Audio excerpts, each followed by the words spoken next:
আজকে তোমাদের সাথে শেয়ার করব একটা বাড়ি ফেরার অ্যাডভেঞ্চারাস গল্প।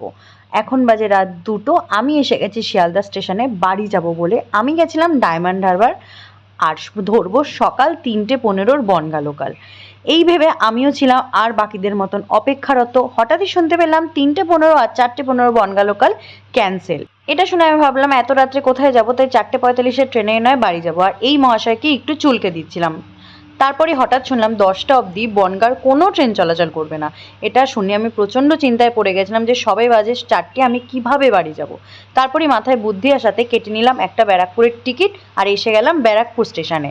উঠে পড়লাম বারাসাতের অটোতে, কিন্তু অটো ছাড়তে প্রায় 1.5 ঘন্টা টাইম লাগালো। এই যে ফাইনালি এসে গেলাম 6:30টার সময় বারাসাত স্টেশন, কিন্তু সমস্যা হচ্ছে এখান থেকেও ট্রেন ছাড়তে প্রায় 8টা বাজিয়ে দিল। তারপর ফাইনালি এক প্রকার যুদ্ধ করেই ফিরলাম বাড়িতে। তোমাদের এরকম কার কার অ্যাডভেঞ্চারাস বাড়ি ফেরার জার্নি আছে জানি।